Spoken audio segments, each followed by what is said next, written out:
Good day to all. Welcome to another episode of Blues Down Under with the Mancunian Way. I'm your host, Patrick, joined by Alan, as always. All right, mate? All right, you? Rainy Melbourne here. Yeah, rainy old Melbourne. We had rainy Sydney this morning and then windy as hell. Everything was single. Yeah, same here. It's windy and rainy at the moment. I've got rid of my housemate Dave, who's heading back to Whitefield. He's on his way. He's at the airport now, waiting to go on his Emirates flight. So hopefully he gets home safely. Happy days, yep. No worries at all. Rich will be on shortly, just doing some daughter commute duties for school and everything, but he'll be back shortly anyway. Let's see who's in the building today. Ethan, always good to hear from you, mate. Thank you very much. Thanks for your contributions, of course. Mingy Wong, good. Yeah, hi, everybody. Good evening. Thank you very much, mate. All good. Foggy's in the building. Always a pleasure. Thank you, mate. Tony is in the building. Hope you're doing well, mate. Thank you very much. Jarvis is in the building. Thank you. Mark B. Hello, guys. Hello to yourself as well. Thunder Road, always contributing. Always good to see you, mate. Always a pleasure. Thank you very much. Martin's chipped in. Impatient Allen is all I'm saying. Absolutely. Couldn't agree more. Sunny Manchester, yes, I heard it's a nice day over there at the moment. So, yeah, enjoy that. Hope you're enjoying that scorching 22 degrees. SOS is in the building. Wanted to hear you as well, mate. Thank you very much. Good day. And Kathy, of course, always a pleasure, never a chore. Thank you very much, sweetheart. Mate, I'm sure you had a good old chat with Martin, earlier today as well.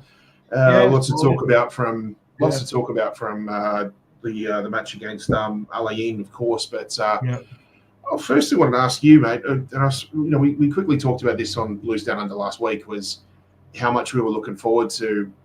I know you obviously tell us how much you consider this tournament, but got to say, 11 o'clock start for a competitive match over here in Australia, just something Great. Until it happens, mate, you actually enjoy it, don't you? And then you don't know what to do with yourself. Yeah, it's obviously I took a few hours. I extended lunch and went and watched the game, and I enjoyed it. All right, the opposition weren't great, but at the end of the day, it was a decent performance by everybody. There wasn't really one bad player. So it was a good run out for us. A bit more of a test on Friday against Juve. But at the end of the day, to me, I'm treating it like more of a pre-season type event. And Loans were playing well. And the new players that come in, they did well. Cherky did a lot better than the first game, which was good. And they all did quite well. I was quite pleased overall. So before we get cracking, though, I just want to say congratulations to Spencer Pryor and his wife Claire, who has had their first grandchild with his daughter. So I'd like to say congratulations to the Spencer Pryor family. And as you know, people might not know, but Spencer used to be centre half for Man City when we got promoted down the Premier League. They got promoted against Blackburn. And played the centre half for Man City, where he now lives in Sydney.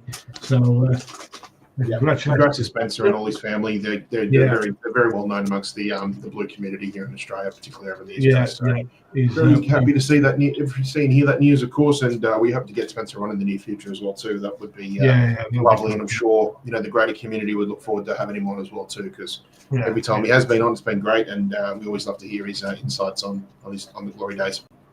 Yep. Rich, good evening.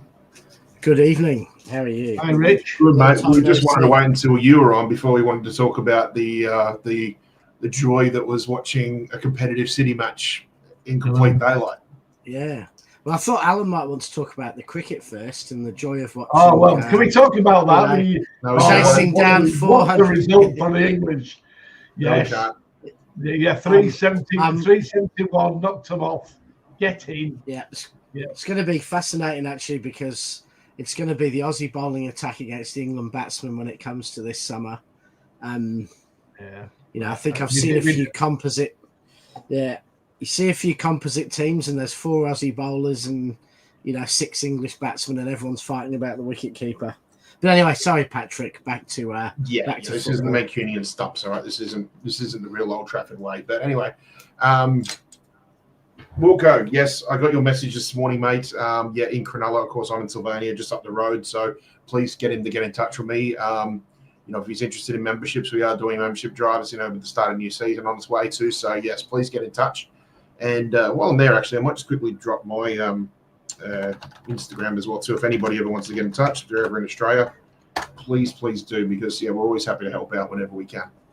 So good stuff. Rich, you want to talk a little bit about our day out on Monday? Certainly was good fun. I mean, just because of the 11 a.m. kickoff didn't mean we couldn't have quite have a sleep in, did we?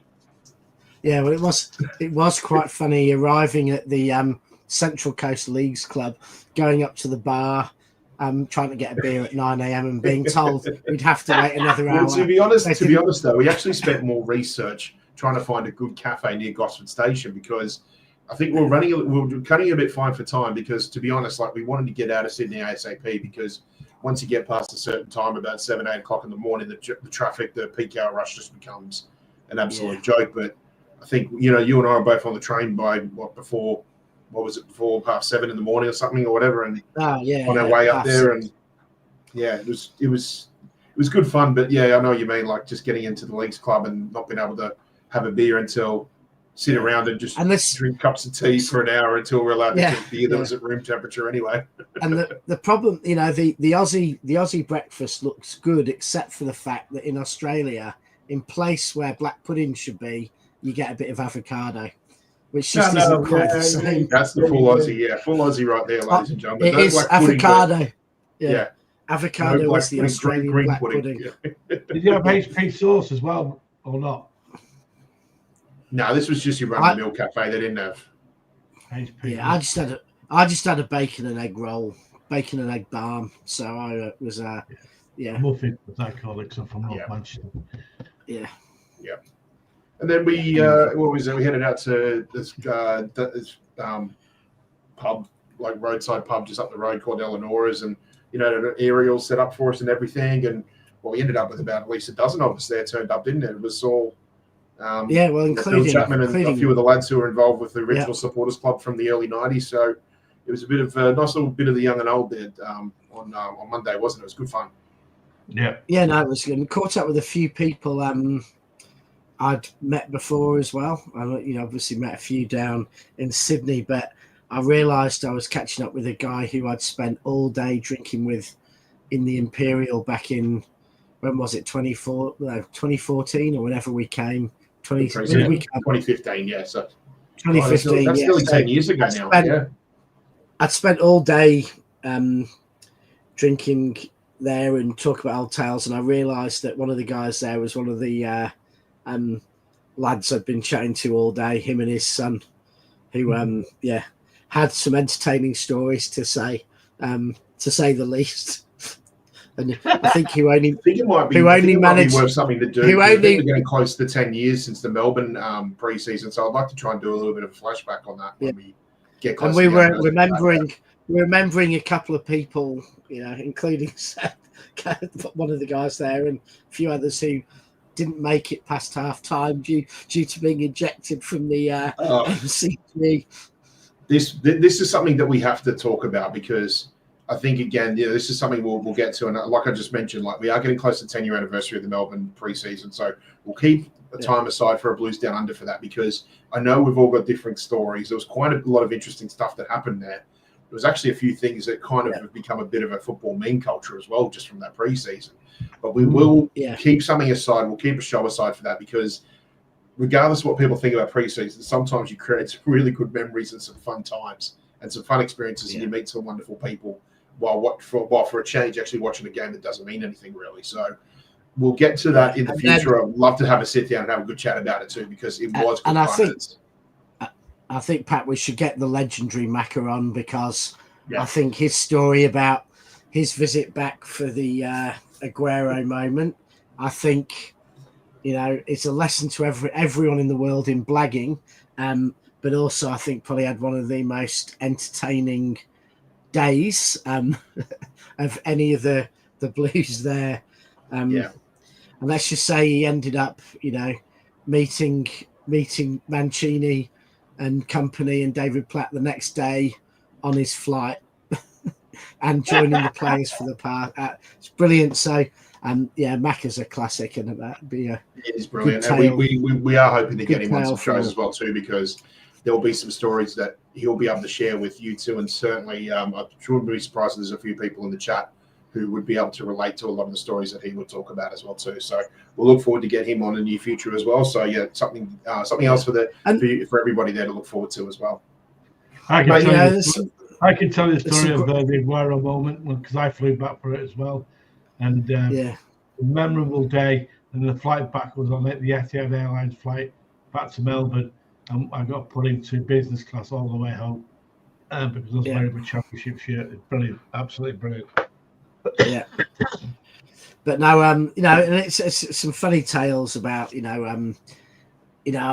most of my close family and friends in Manchester are all Blues, but it's some good stories from people who grew up in more red areas or their best mates were all Reds, and that always makes for some entertaining escapades.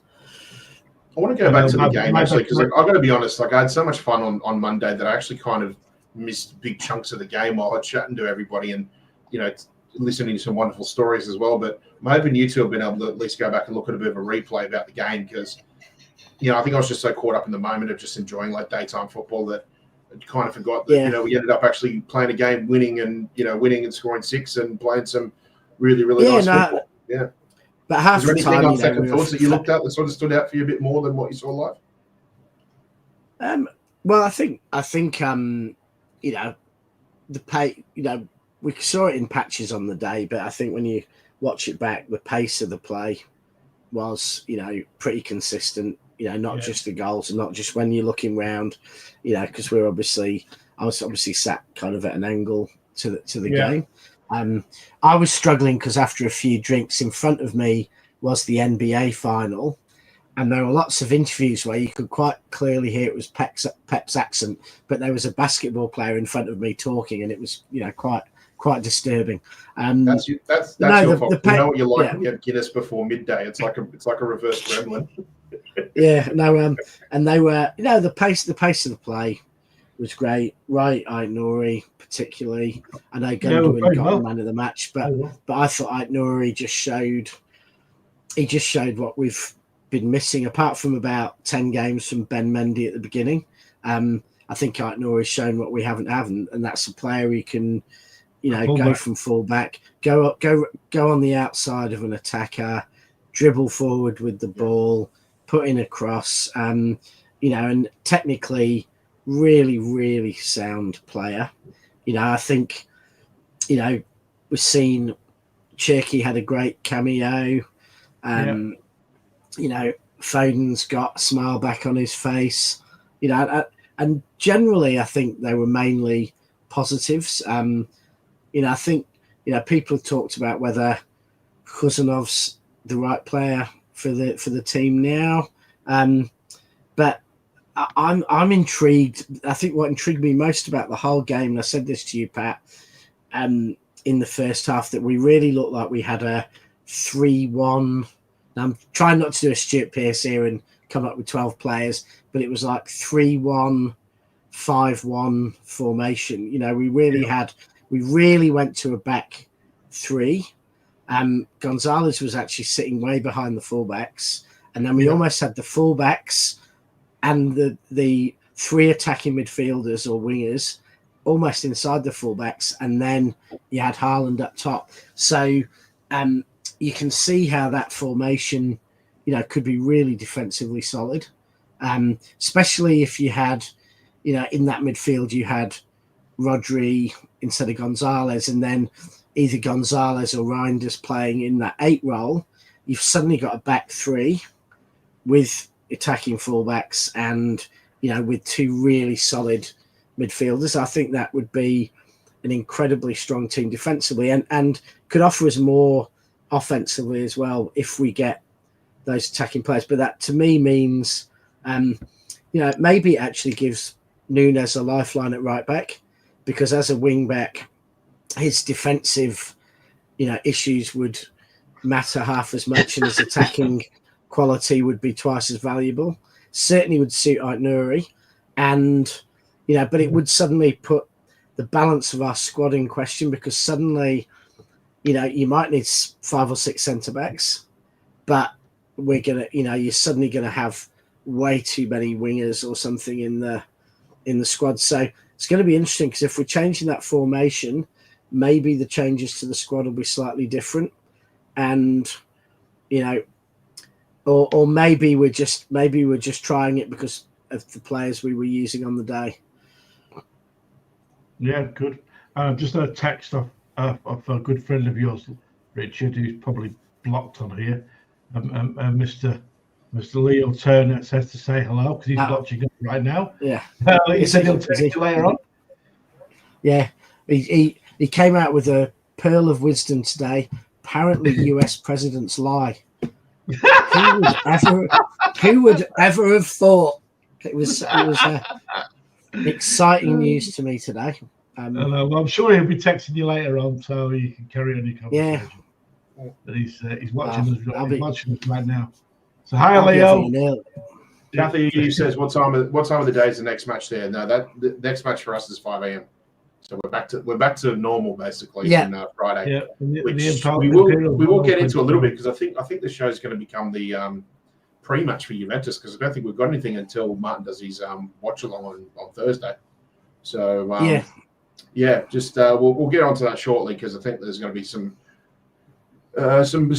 interesting discussions, I think, in terms of the lineups as well too, just given the opposition that we have in this group stage anyway. But 5 a.m. cafe over here, so just kind of back to normal, but nothing that we're not unfamiliar with basically. We'll go. Has anybody heard about this Echeverri injury? Yes. If anybody hasn't seen the photos been circling around, it looks like Claudio Echeverri's been spending time around the training facility with crutches and a moon boot. So maybe this little ankle injury might be a little bit serious than what we first thought. Although I'd have to say, certainly the way he played after the knock that he received on the pitch, you wouldn't have thought that there was a necessary problem with the ankle. Do you think might be just precautionary, or if he's in the moon, but maybe this is something a little bit more serious? Well, it could be both. They're having another scan today, aren't they? Yeah. I believe so. But they also said they did a scan on Gvardiol because they thought there might have been a hamstring, yet he was back at training.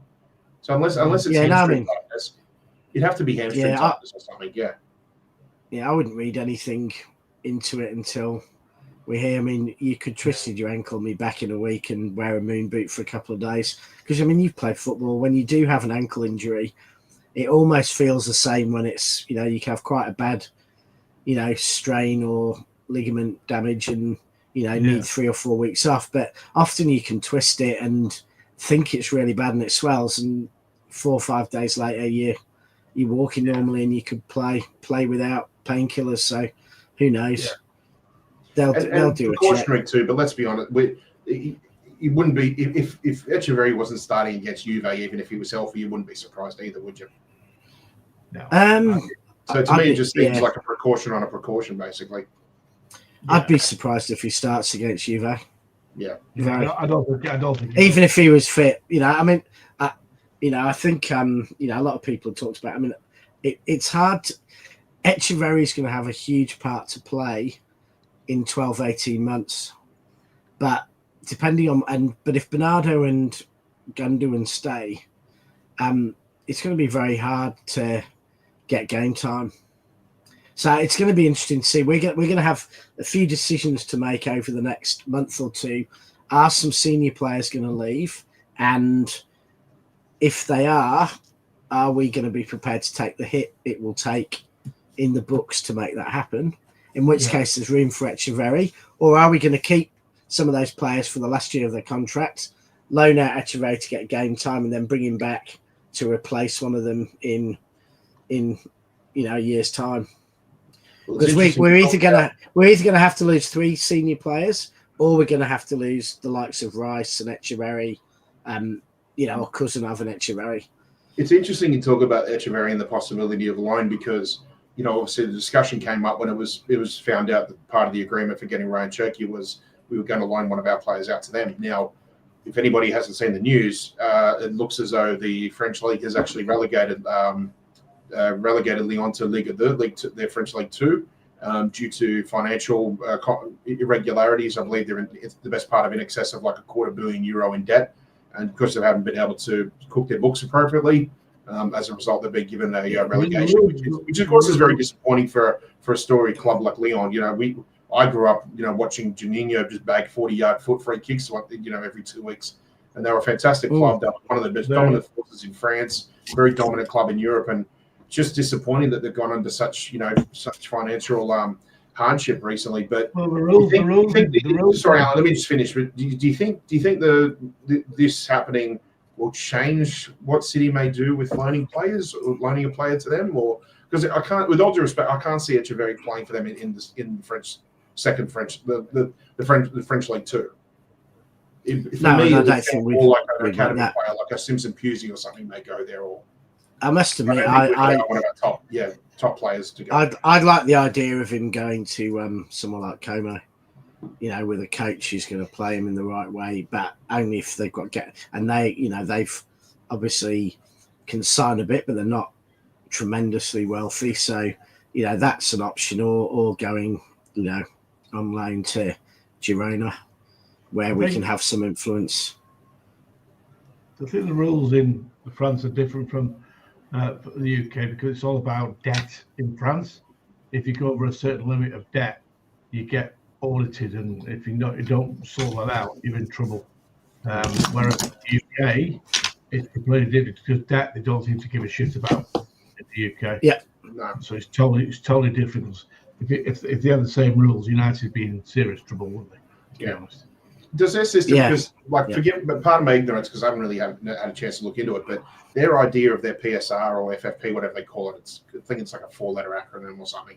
To me, it seems more based on, are you in the red or are you in the black? And if you are, and if you are, but then at least justify what your revenue streams are, and then sort of go from there. But obviously, what's happening with Lyon, and to be honest, I don't know if it's from face value, it doesn't seem to be as much as a Lyon issue. It's more like a league issue, because how often do we see at the start of every French league season, there's always that struggle that the French league is struggling to find a sponsor for that season for the particular league.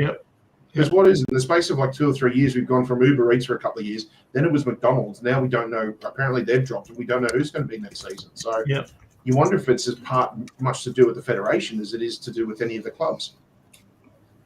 I think the trouble in France is you've got a situation where so much of the entire wealth sits in one city, and that's a city that's actually bigger than London, and it's had one football club. I mean, there was Racing Club in the probably through to the early 90s, who I think they had some good players. Enzo Francescoli, for those who remember, played for them, and they made a bit of a dent, but they disappeared.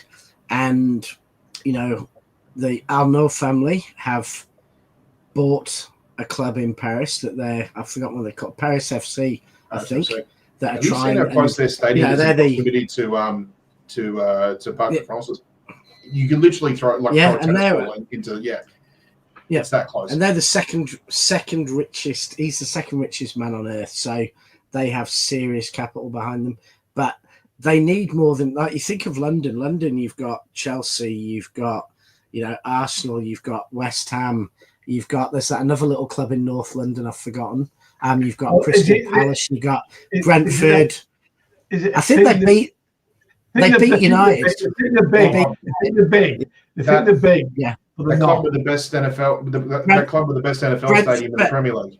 Yeah. Orient, Charlton, Brentford, Fulham, Chelsea. I mean, you've got all these clubs fighting for London's, football wallet and everything else. And then, because of that, there's never been any football dominance really out of London. The Northwest has massively dominated football in the 150 years. The teams in the Northwest are bigger than the ones in London. Let's be honest.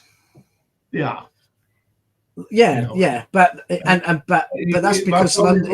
If you had, but imagine though London was like Paris. If you had London, St. Paul's, and they were the one team for the whole of London, and you had 20 million people supporting them, they would dominate. They would just they would dominate. They'd be playing in a, you know, there's 3, 4, 500,000 people go to games in London every weekend. If they were supporting one club, it would be crazy. So it's and that's the problem with French football. You know, you then go, you've got Marseille, you've got Lyon, you know, Bordeaux.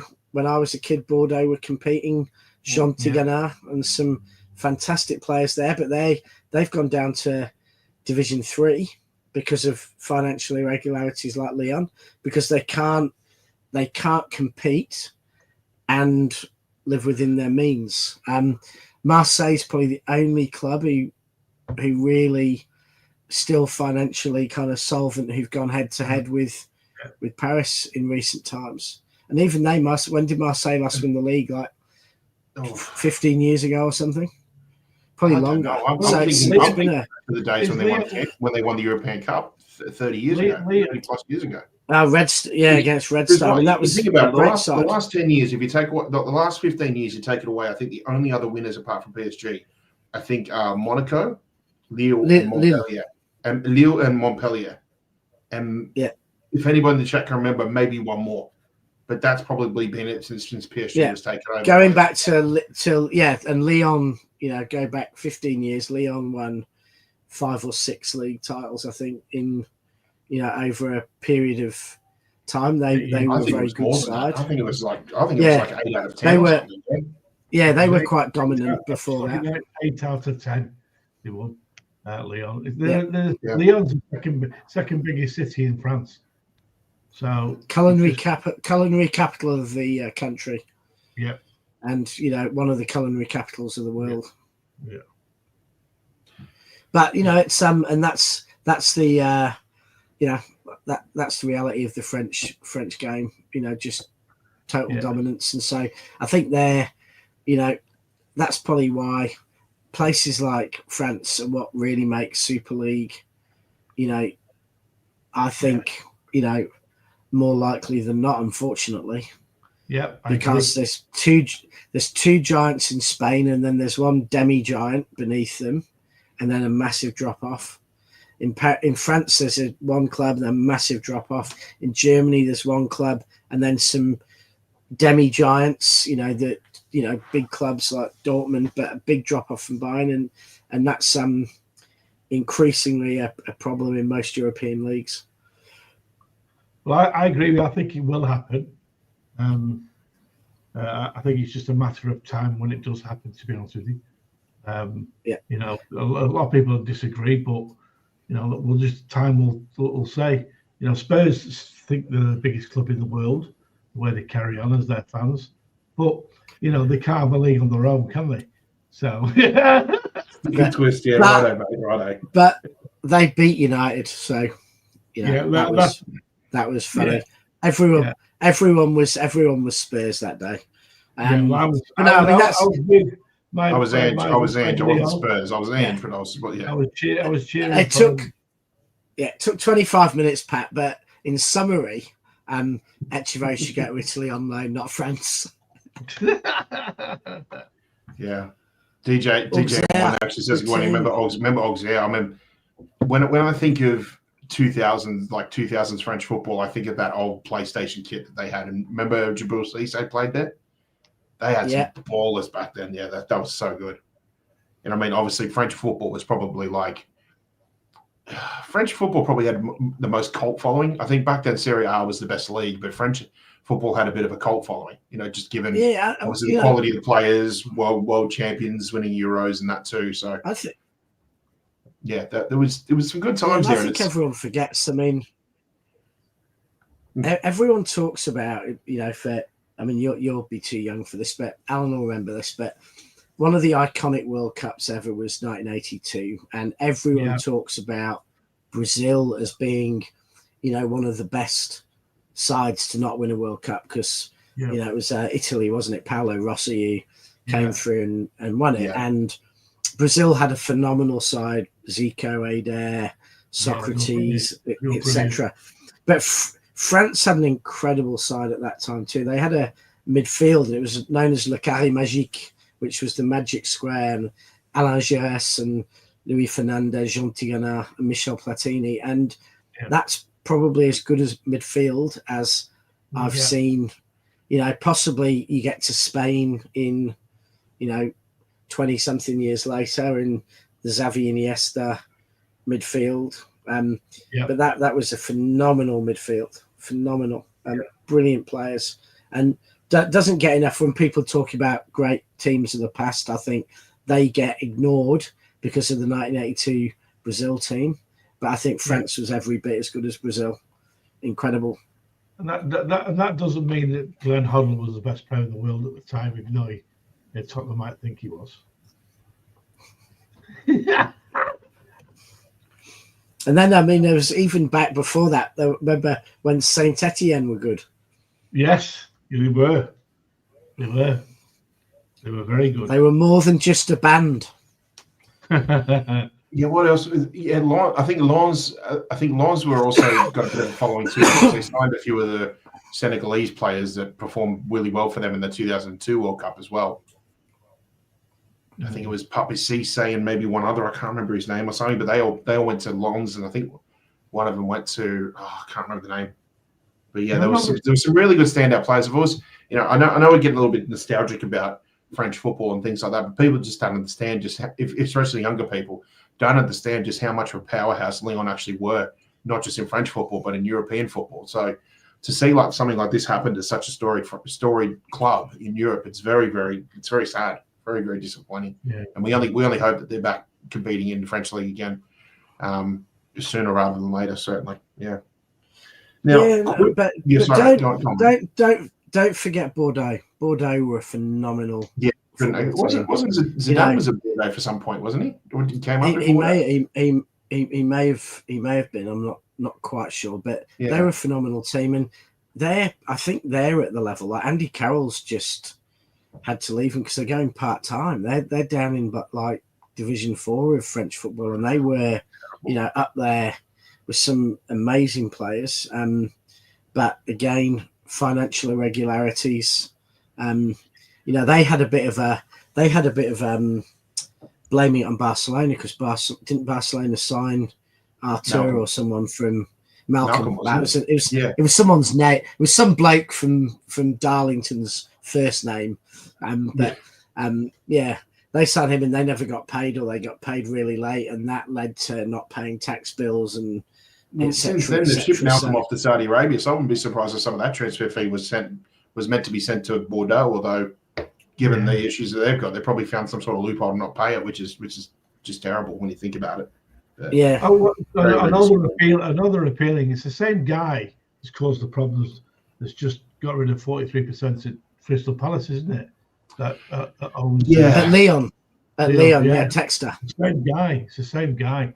So unless I know they've appealed, so unless they can turn that around, it's not going to look good, is it? So who did Texter sell his stake in Lyon to? Because he just sold his stake in Palace to Woody Johnson, who owns the New York Jets, the NFL team.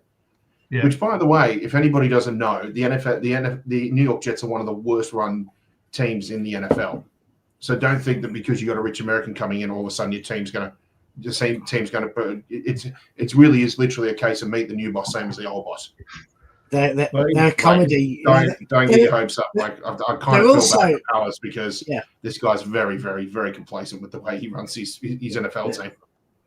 They're also unlucky though. I mean, they're the sort of club who spend $20 million US a year on a quarterback and he ruptures an ACL 10 minutes into the first training session.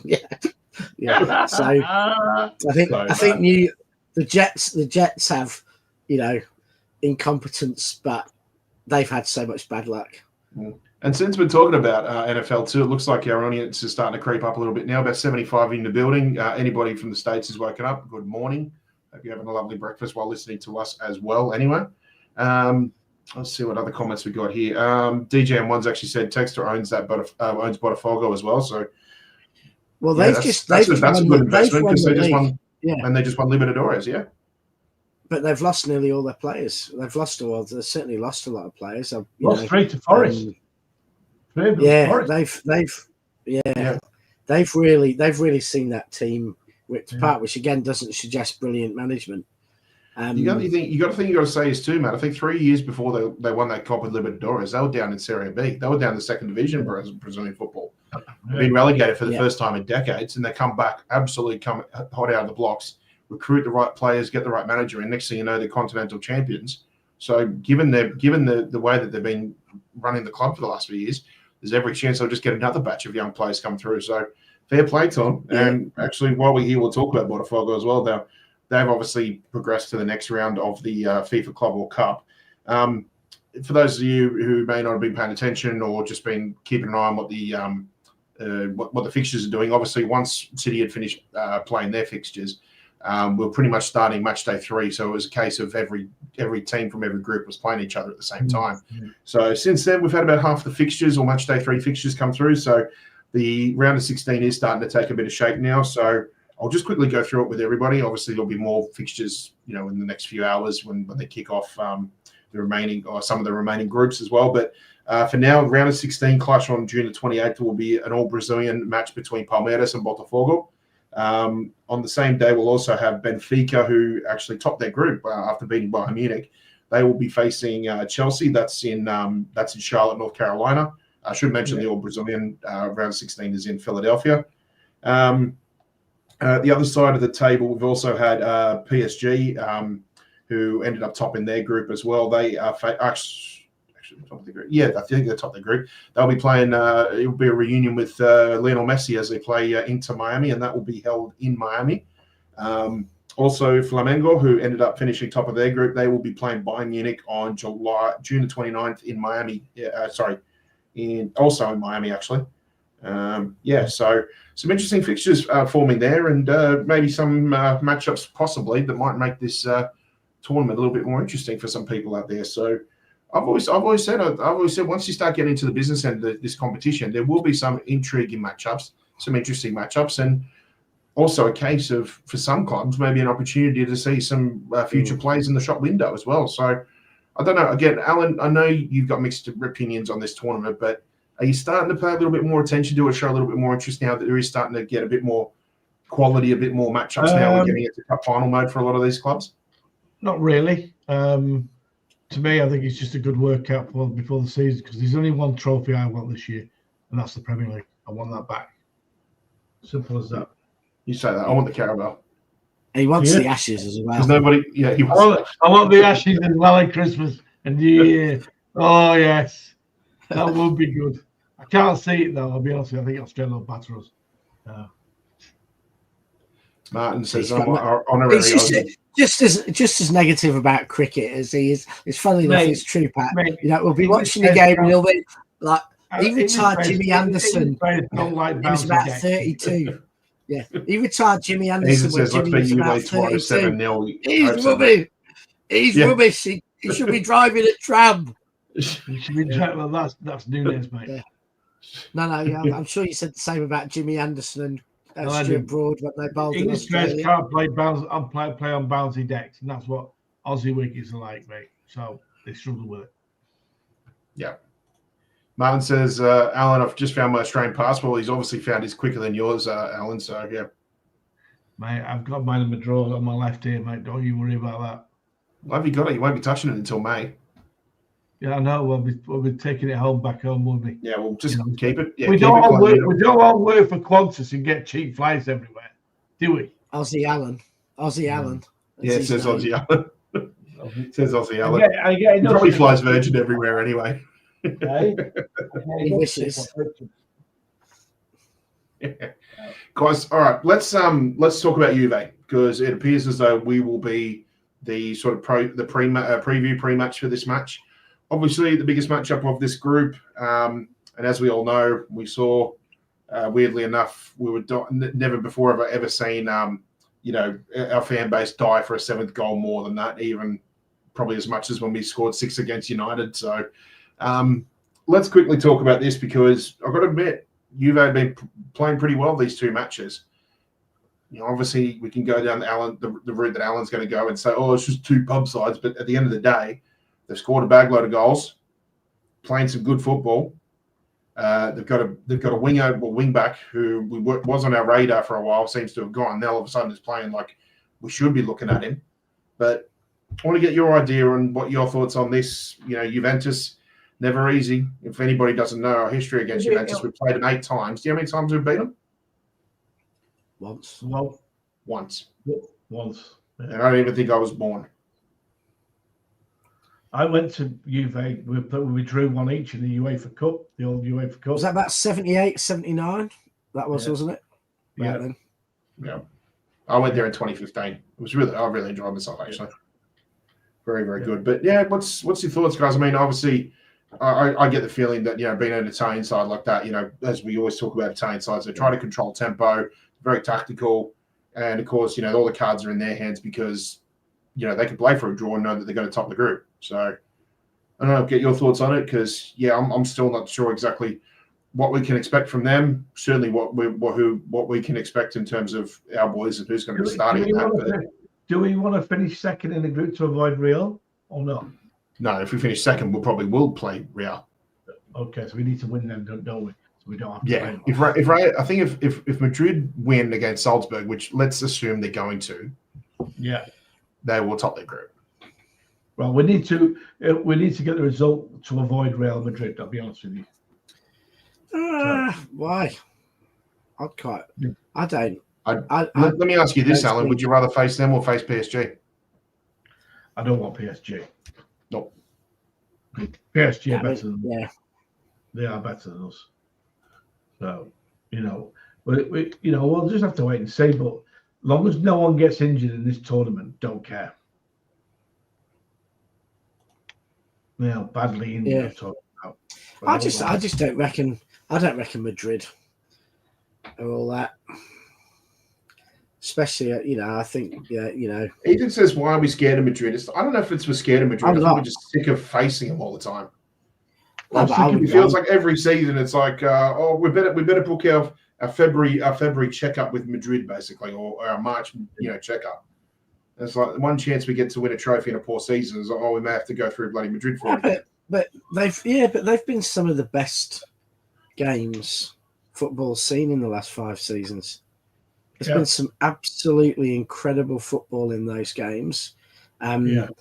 So many of those games could have gone either way and have, unfortunately, mainly against us, but, have flipped completely in, late on, etc. I think they're brilliant games. So, and I certainly don't think we should be afraid of Madrid in a pre-season with some of the players missing and with a new manager there. I mean, many ways, I think Madrid might be just as easy for us as playing, playing Salzburg, whoever comes second. Yeah, the Botafogo, Martin, I won the South American Champions League, mate. So, let's get that right. Yeah, you say that. Look, I get what Martin's saying as well too. But I've said for months before this, I would probably be more concerned about playing a South American team in this tournament than I would be a European team. Mid-season. It's that momentum and the passion they have. Like I said, it brings the balancer forward. This is the quality. That's their quality, but the passion and dedication to this tournament brings it to a level playing field. And the fact that we're not at full match fitness either. So I think people are just sort of, sort of looking at just giving this tournament the side eye when they should actually be focusing a little bit more on it. I think I was saying this to you, Pat, though. I don't agree that most of the European teams aren't match fit. Most of the players have had at most a week or 2 weeks off. Some of them have had a day and a half off, as I think it was Bernardo or Diaz said, to the media. Basically, I had 3 days off, went to Portugal, and I had 1.5 days off, and then I was training with City. So these players are not at pre-season fitness. Some of them will be fatigued by the season, but they're at end of season fitness. Their fitness will not have gone down because the most any of those players have had off is 10 days, and they could get 10 days off mid-season. If there's an international break, they're not playing. They'll often get a week off. So the fitness level is not going to be radically different from the South American fitness level. Yeah, I agree. Their mentality might be different, and how good they're going to be to play in the weather they're playing in might be different. There is a factor to it. You have to factor it in. But it's not. We're not pre-season fitness. No way. It's going to be interesting to see how it will go, because the players are effectively going to, go through 18 months, 2 years without any break at all. Yeah, I agree. Apart from the I injury don't get the PSG glaze. No, look, I wouldn't necessarily it was glazed, but I mean, you have to acknowledge what they did. I mean, 5-0 in a Champions League final. It's still impressive. I know it's still impressive what they did, but I get it. We'll just leave it at that. Like, you acknowledge it, but I'm certainly not glazed. I must admit, Patrick, I'm not going to lose sleep if we get knocked out by one of these teams earlier on, so we can rest the players and have a proper pre-season. Right. No, understood. But I mean, if we went deep in this competition, I mean, it is also nice to know that you're going to have the best part of $80 to $100 million US coming in for the club as well too. So at least there's a very good incentive there. Yeah, well, that's for the. You might as well see if you don't appreciate FIFA for what they are, then appreciate the prize money that's waiting at the end of it. So I don't see any. Yeah, there's no problem. There's certainly no problem there. Yeah. The Saudis are funding it, not FIFA. Yeah. You know that. Hey. Well, that's all right. That's all right. We got. Did we get money off Saudis 2 years ago when we played there? So yeah, if that's how we see it, then yeah. Saudis are the ones that fund this tournament. So Mir says, "Pray for Madrid. We are coming." Oh God, please don't say "pray for Madrid." I think that was the only thing. There's only 3 words we heard from a certain fan base for about bloody 6 months. God Almighty. Ethan, maybe they're world-class fullbacks. I mean, if we've seen anything from Juve in these 2 matches, Cambiasso has been absolutely brilliant for him. Yeah, I don't understand why would you take him? Apparently, they did a check on him and they found some anomalies against him, didn't they? In January, I'm concerned about his injury history. I think he's a good player. I think he's a top player. I really do. From what I've seen, well, he ticks the boxes, doesn't he? Because he's versatile. He can play pretty much across the back 4. He can play even as a 6 in a pinch. He's kind of like another version. He's kind of like another version of Danilo in a way. Remember when he was with us? Yeah. And he has a bit of magic. He can pass the ball and everything. Whether we want someone faster, more physical, I don't know. Because if it really depends now. Are we looking for a wing back, or are we looking for a fullback who can slot in centre midfield, or are we looking for a fullback who can defend and is an athlete like Walker? I think we need to make up our mind a bit. I've always quite liked the idea of Livramento. I don't rate Livramento as an attacking player, but I think he's a very, very good defender. Like Kyle Walker, who I'd say, is a, not a great attacking player, but a great defensive player.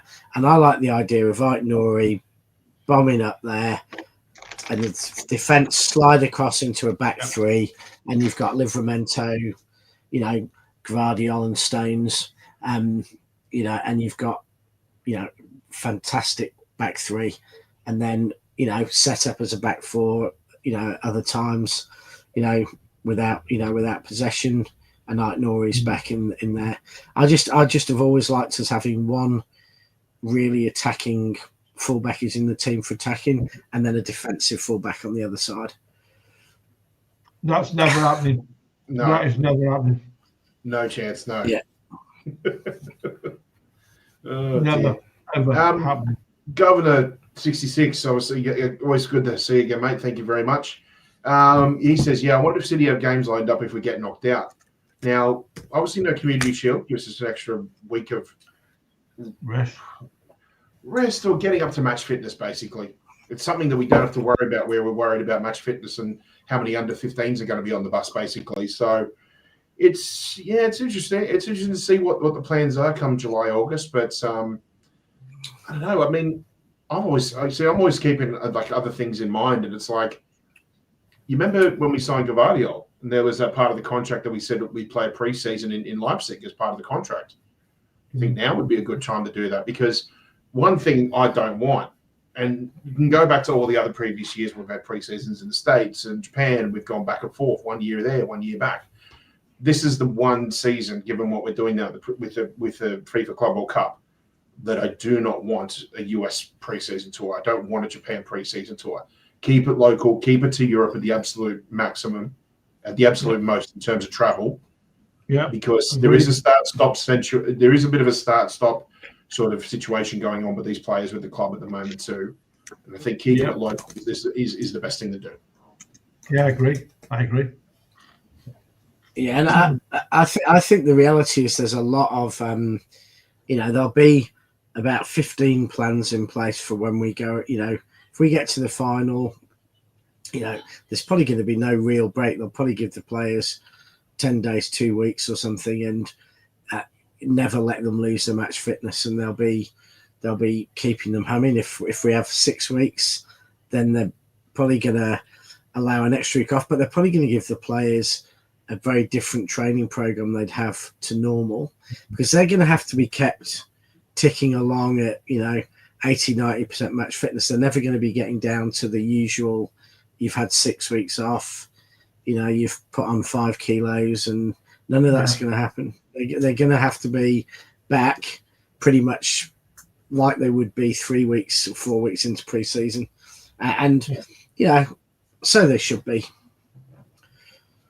The reality is the reason there's so much football is because the players earn so much money. So, I wonder if part of the reason why they're having the game at about 3 p.m. on the Sunday over in New York is so it gives the players an opportunity to fly out straight after the game. Correct. Wherever they want to go, whether it's go back on the team plane or they've got a private jet lined up to go down to the Caribbean or something like that. Like, I don't know. I think that's probably part of the reason why, because they understand like some of these players are just dying to try and get as much summer sun in or wherever they want to go before they have to labor away for another season for 9 months. Yeah, no, it'll be interesting though, but they'll all have plans because they've got to work it. I mean, when's the final? Yeah, the 13th. When's the Premier League start? About 4 weeks after that. It is whatever that Sunday is, the Club World Cup final. I think it's July 13th. And then they have just over a month. I think it's like a month and 2 days before the first weekend of the Premier League starts.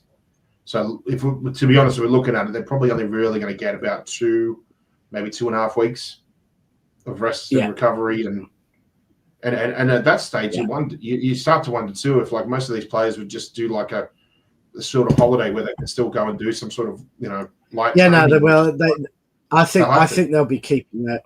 They'll be keeping their fitness level up. They'll just be they'll probably be doing a lot of low impact training so that they can, rest certain parts of their physicality, but they're not going to be able to let their aerobic fitness and some of their core fitness drop. So I think it's it'll be interesting. Obviously, if you go out, 2 weeks before that, if we were to play our last game, early next week, then you're suddenly adding another 2 weeks on, and then you've got a whole different issue to deal with. Because then you can probably say people can have 3 weeks off and they can have more of a proper rest, but what will happen? And then we've got a whole host of different, you've got the young lads who it's less of an issue for. You've got players who had a couple of weeks off before the Club World Cup because they weren't in the international team. And then you've had the players who spent most of the last season injured.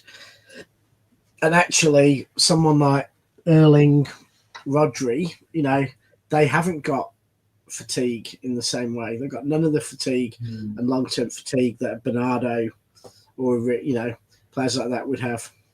And there's not that many City players, when you think about it, who actually played, a lot of these players didn't play 60 games last year because most of the defence was injured. Phil missed a ton of time. Rodri missed a ton of time. Gundo and Bernardo played every 5 minutes. But there's a lot of players who should be fine.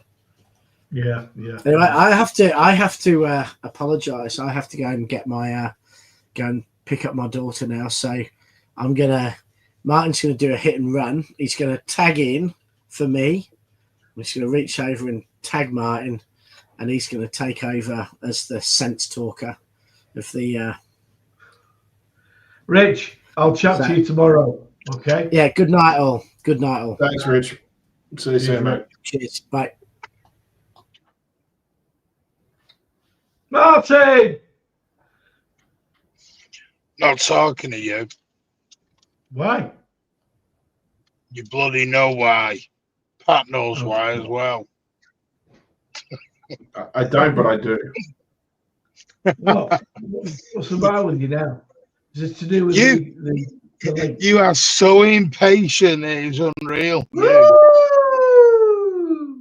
He is, though, ladies and gentlemen. I mean, like, if those of you don't know, Martin's given me the keys to this channel, basically. So from now on, it's not just me waiting for him to sign us in, and then I basically got the keys. I can sign in, I can jump on, I can do the shows and things like that.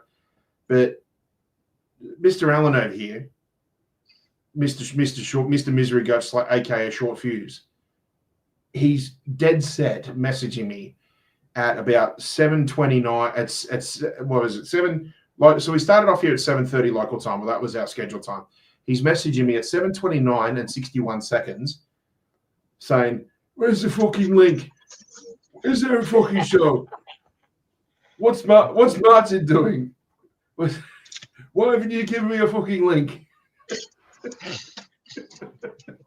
I'm like, hold on a sec, because obviously, like, I had to reset logins and all this sort of stuff and everything. And he just, oh my God, 3 minutes late. He is so bloody impatient. Yes, and we've all got lives to live, okay, Alan? Jeez, bloody hell.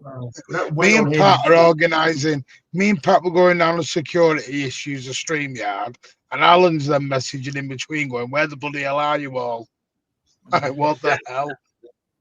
Yeah. See, this is the thing. This is why I can never travel with Alan, because we go through security and be like, "Did you pack your fucking bag? Where's your liquids, gels, and aerosols?" And be like, "You don't ask me those questions, Alan. The security guard asked me those questions." Martin, how are you anyway? I spoke to you this morning. My time. I'm very good. Yeah. It was brewing company. Give Alan the keys. Oh dear me. Oh jeez. Oh dear. Can I just address Ronald, please? Because the man's panicking. The man's panicking. Listen, Ronald, we don't need a Grealish replacement. Don't worry about that. No room at the inn, mate. Full. Yeah. We had this argument with Ronald this morning. It's not an argument. It's debate. It's debate. No one argues. We just debate. We've got to get rid of players. Got to get rid of players, Ronald. Yeah. Yeah. We told you that this morning. Well, once this tournament's over, you're going to see a lot more outgoing than you will see incoming. Yeah. We've done most of our incoming business. I think we only need a right back. I think you may get another winger, wide man, depending, but it's not Grealish who needs to go. It's Doku. Or Sabinho, one of the two. Yeah. Or one of those two need to go to get your winger in. All this Rodrigo talk is sending people Luca. Rodrigo cannot come in, same way Costa can't come in until Edison goes. Correct. I think this is directed at you, Martin, from Thunder Road. Credit to Alan. He'd probably be the only person on YouTube who'd start a live at the advertised time. Well, I raced back from the airport to get back. I raced back to get on to get back to 7:30. You kindly. What? So you were speeding on those roads the whole time? Yeah. Oh, well, aren't you just a poster child for responsible driving? Yeah, exactly. Well, there we go. So go on, Pat. What are you talking about? I was in and out. I mean, we're just quickly talking about like Juve, and I think like they've been playing some good football. I think the way Cambiaso's been playing, it's almost like he's been in a shop window for us in a way. And besides that, there wasn't really much else, because we were thinking about Juve, and then we realised that this was going to be like the pre-match for it. So I don't know. I'm a little bit concerned about Juve, because Italian teams have always given us a hard time, and because they hold the cards with the goal difference, and that means that they can play for a draw. And one thing that we don't like is when teams frustrate us by not necessarily just low blocks, but also trying to control tempo and trying to out-tactic us, basically. And that's what Italian teams are known for. So I don't know if you had anything else to think about or say, but there's some things that show that this Juve team means business in this competition, but also too, I do like what we have been doing over the last 2 games as well. So I'm not sure. I got mixed feelings about this game anyway. I don't know how you feel. I'm not particularly bothered whether we're first or second, if I'm honest with you. It's not be all and end all to me, because I'm not scared of anyone in the competition. Everyone's scared of Madrid. Everyone's scared of PSG. If you want to win the Champions League or go far in it next season, you're going to have to play them. You can't say, I want to be the best team and then demand and then hope to avoid all the top teams. Yeah, but that's Champions League next year. We've got plenty of time for that. But PSG, Alan, are not playing. PSG got beat by Botafogo, Alan. Bayern Munich got beat by Benfica yesterday. What is this fear going on at the minute? Why is everyone fearing? Not fair. There is a fear. I want to avoid Real Madrid. I want to avoid PSG. I don't give a shit about whether we win, lose, or draw. No, you clearly have a short memory, because I said to you the only reason why I want us to win this group is because then I can watch the games at oh yeah, because you want the time. I don't. I want you to have your 2 a.m. watch along. Yeah, no, of course you do. Hey, listen, I'll be honest with you. I'm one of them. I would rather us play in Madrid or PSG at the moment, because I want to see where we are at with them. I don't want to avoid. I don't get the avoiding Madrid. I watched Real Madrid in this. There's nobody in this competition I've gone, I think some people just don't want to see Madrid at this stage of the competition. I think that's more it, as much as it is about seeing them or not. Yeah, I'm one of them. Which proves maybe some people, a lot of people out there who were saying that we're not taking this competition seriously are suddenly also saying, like, no, we don't want Madrid in the round of 16. I'd rather have them in the semi-finals, because then deep down, I think people are saying, like, no, I don't care, but then it's like, I kind of do. Because and the that's season we've had, I think we want to see us perform well in some competition. So, yeah. I think that's what it is. The season we've just had, there's still fear there with people. And I get it. There's still fear. I get it. But if I'm watching PSG blow teams away or PSG blow teams away, but they're not. They don't need to, mate, because they blew everyone else away in the Champions League, and they did.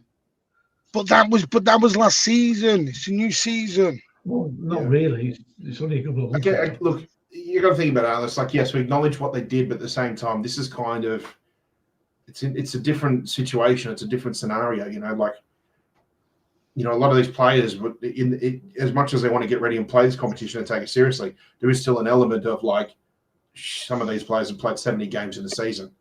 There is going to be a bit of a toil on the body and a toil on the mind. So, and not only that, Pat, I think it's a bit unfair to judge now, because some of the players that are out there may not feature, may not be here come August.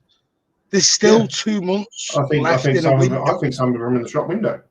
Well, do you think Gundogan's going, Fairview? Yes, I do. That's what I'm saying. So if Gundogan leaves, well, Gundogan won't be here. Rico might not be here. We don't know who's going to be here. So Edison might not be here. He may be here. He may not. So that's what I'm saying. This panic now. I think it's the wrong time to judge. I think you're right about Rico. It depends. Nunes and Rico will stay at City if we don't sign a right fullback. If we sign one of them will leave. I'll put it this way, Alan. People look at the Community Shield and they go, I'm not bothered about the Community Shield. It's a glorified pre-season friendly, yeah? Yep. And then they always say City start a bit slow and you don't look at the league table till October, November. And some people are panicking about facing Madrid in June. Well, the way I look at it is this. To me, it's the players that we've bought are, when they play against the Madrids and the PSGs, the better sides in Europe, are the players that we've bought good enough to take us forward at that level? And that's the question. But I can't judge. I don't think we can judge now. I know. It's in the season we can judge. That's what I'm saying, Alan. So playing Madrid now will be very different to playing Madrid in September, October time. Absolutely. So that's why for me, I'm just saying for me, I don't want to avoid anyone because I won't judge it on now. I won't judge it at all.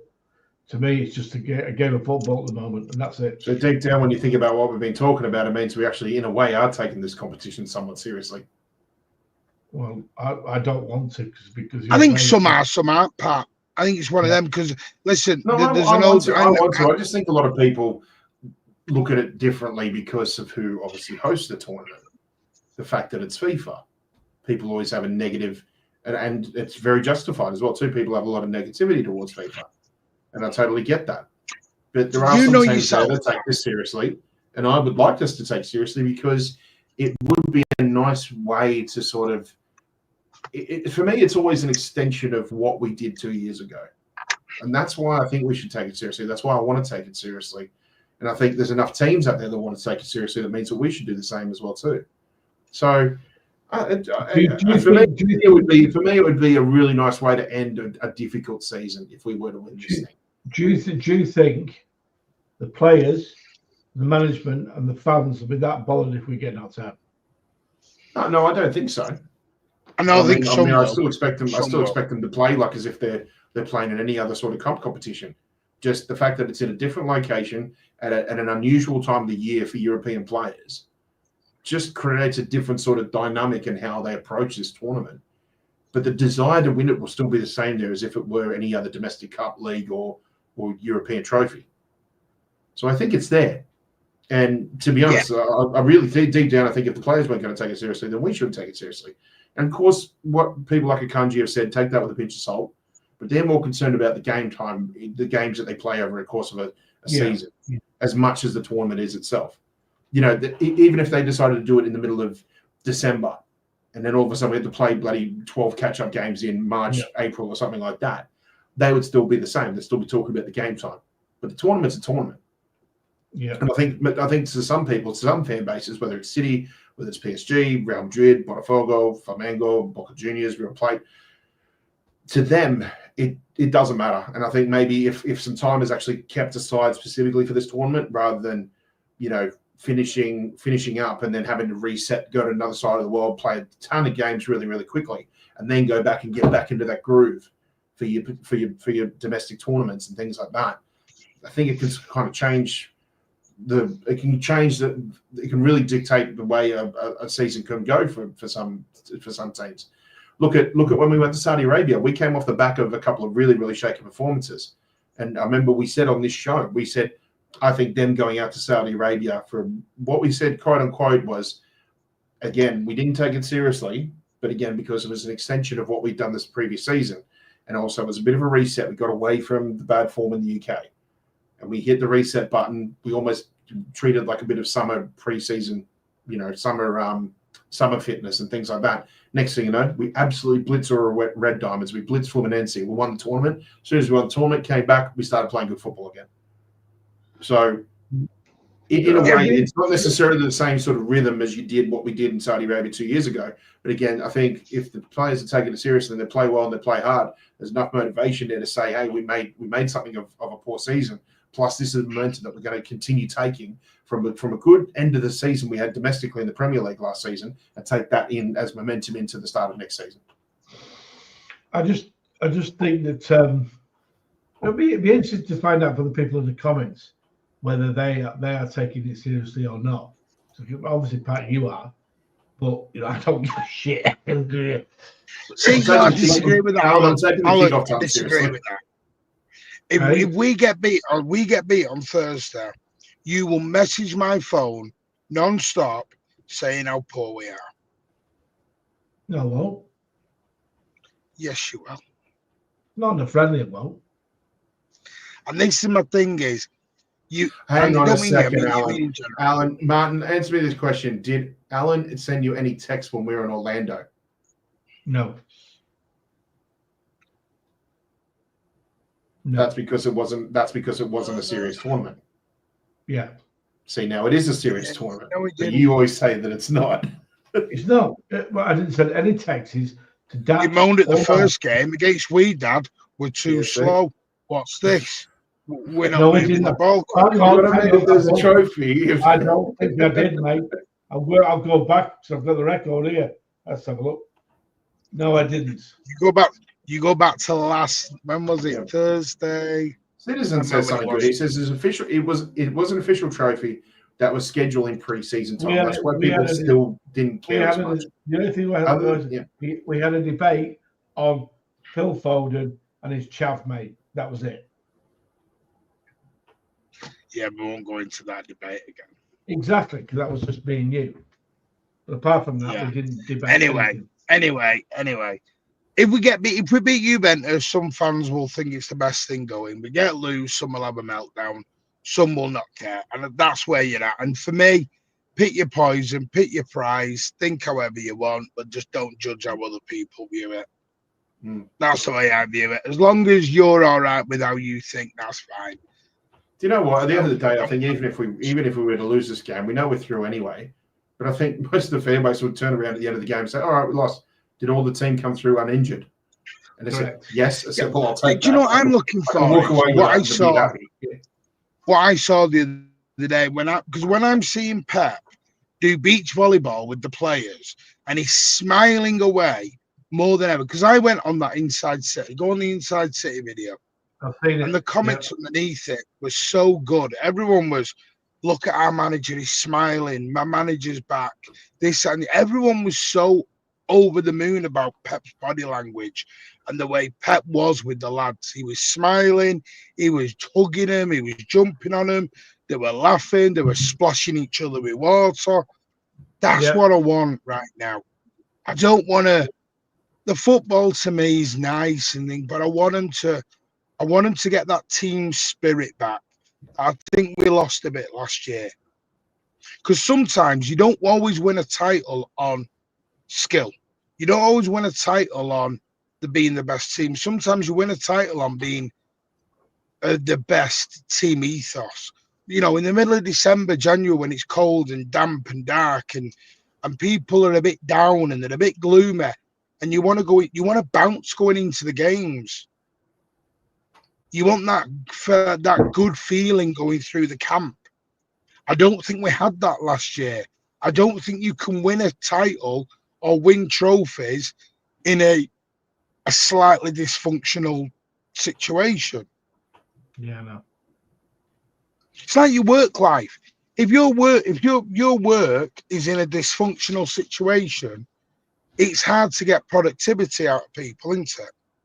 Yeah. When everyone's smiling and happy and you're all having a good works night out and you're all having bubbly jokes, your productivity goes up.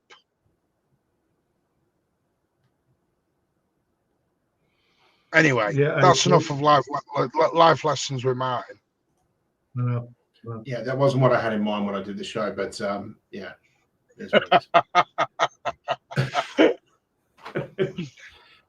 Gentlemen, anything in closing? Because I've got to be up at 3:30 in the morning, so I'm starting to feel a little bit knackered. We'll call it a night now, eh? We'll just wait for the Juve game and see how we do. I'd say we'll see y'all tomorrow, but knowing the mood I'm in at the minute, we'll be back live tonight. Martin, Leo wants to know, can you unblock him? Leo's not blocked. He says he is. Is that? He says he's putting comments on, but you won't not going on screen. What kind of comments is he trying to put anyway? No, we're not. Don't let him blocking. Move on. Move on. Yeah. Right. I'm going to bed. All right, well, before we wrap up, Martin, as we said, no Thursday night chat because that's the same time as when we play Juventus. But I believe the watch along will be from around 7:30 your time. Yeah, 7:30 will be live. 7:30 local, yeah. We'll do something afterwards. We might just turn it in. Friday, Waffle will probably be the post-match. Mm-hmm. We'll make that the post-match instead. I'm trying to think something else. Thanks for getting in touch with me earlier today, by the way, mate. Yeah. I'll probably end up doing loads of stuff over the weekend because I've got the bit between my teeth to do shows at the minute. Okay. There we go. He's back. The old Martin's back. He The is, happy isn't he? clap. He's at the ultimate happy clapper level. He's reached peak Martinness. What that means is Martin does 2-3 shows a day, and I'm like, Oh, we're doing a God. show, we're doing a show. Breaking news. I'm doing another show.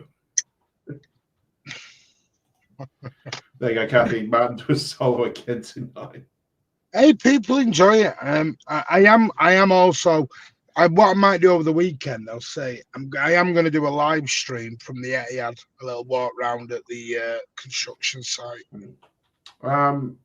Depending on how we go with the watch along, I might try and jump in from Cheers Bar because, yeah, I haven't been there in a while actually, and if I get a chance, I want to show everyone around the pub. So yeah, we'll see.